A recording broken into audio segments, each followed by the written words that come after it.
বন্ধুরা, আমরা যখন কোনো ডকুমেন্টকে মোবাইলে ছবি তুলি তখন আমাদের ডকুমেন্টটি বাঁকা তেড়া হয়ে যায়। আজকের এই ভিডিওতে আমরা শিখব ফটোশপে তেড়া ছবিকে কিভাবে সোজা করতে হয় এবং সেই সাথে একটি ব্লার ডকুমেন্টকে কিভাবে সুন্দর করে সাজিয়ে নেবে। এছাড়াও এই ভিডিওতে আরো অনেক কিছু শিখতে পারবেন, তাই ভিডিওটি শেষ পর্যন্ত মনোযোগ দিয়ে দেখতে থাকুন। তো চলুন শুরু করি। তো বন্ধুরা, তেড়া ছবি সোজা করা একদমই সহজ। তো প্রথমে আমাদেরকে যে কাজটি করতে হবে সেটা হলো কিবোর্ড থেকে Ctrl+A দিয়ে দিতে হবে।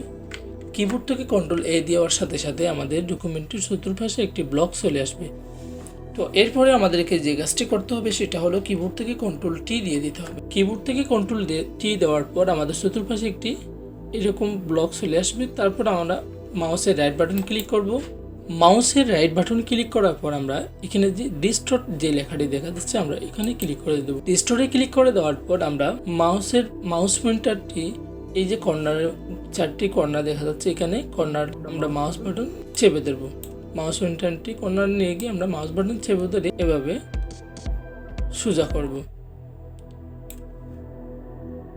আমি যেভাবে সোজা করার জন্য চেষ্টা করতে, আপনার একটা জিনিস আমাদেরকে খেয়াল রাখতে হবে সেটা হলো আমাদের এই যে এখানে যে একটি মার্জিন রয়েছে এই মার্জিনটি একদম সমানভাবে হচ্ছে কিনা সেটা আমাদেরকে খেয়াল রাখতে হবে।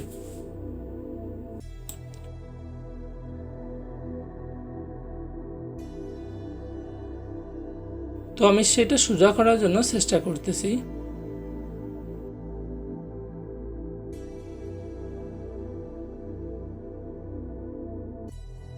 তো ঠিক একইভাবে আমরা এই কর্নারটিকেও সোজা করার জন্য চেষ্টা করব।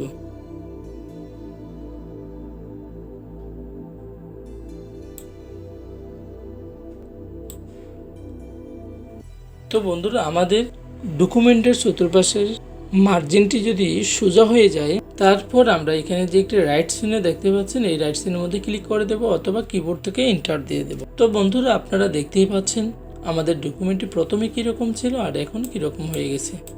অর্থাৎ প্রথমে এরকম ছিল আর এখন আমরা এরকম আমাদের ডকুমেন্টে এইরকম হয়ে গেছে। তো বন্ধুরা, এই ডকুমেন্টটিকে যদি আমরা একদম ক্লিনভাবে পরিষ্কার করতে চাই তো সেক্ষেত্রে আমাদেরকে প্রথমে যে কাজটি করতে হবে সেটা হলো কিবোর্ড থেকে Ctrl+M দিয়ে দিতে হবে।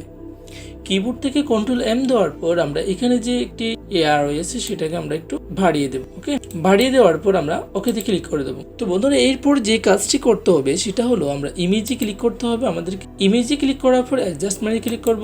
অ্যাডজাস্টমেন্টে ক্লিক করার পর আমরা সিলেক্টিভ কালারে ক্লিক করব। সিলেক্টিভ কালারে যাওয়ার পর আমরা এখান থেকে এই ন্যাচারাল মধ্যে ক্লিক করব। ন্যাচারাল মধ্যে ক্লিক করার পর আমরা এখানে যে ব্ল্যাকটি দেখতে পাচ্ছি ব্ল্যাকটাকে আমরা 100% করে দেবো। 100% করে দেওয়ার পর আমরা ওকেতে ক্লিক করে দেবো। তো বন্ধুরা, এরপর আমাদেরকে যে কাজটি করতে হবে সেটা হলো আবারও ইমেজে ক্লিক করতে হবে, তারপর অ্যাডজাস্টমেন্টে ক্লিক করতে হবে, তারপর আমরা দেন সিলেক্টিভ কালারে ক্লিক করব। সিলেক্টিভ কালারে যাওয়ার পর আমরা এখান থেকে হোয়াইটে ক্লিক করব। হোয়াইট থেকে আমরা এটাকে একদম মাইনাস করে দেবো।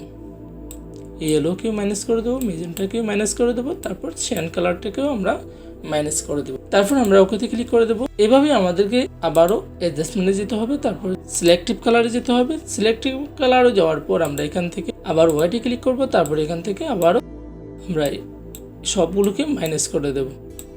তো এভাবে আমাদেরকে মাইনাস করতে থাকতে হবে যতক্ষণ পর্যন্ত আমাদের ডকুমেন্টটি ক্লিয়ার পরিষ্কারভাবে দেখা যাচ্ছে না, ততক্ষণ পর্যন্ত আমাদেরকে এটা মাইনাস করতে থাকতে হবে।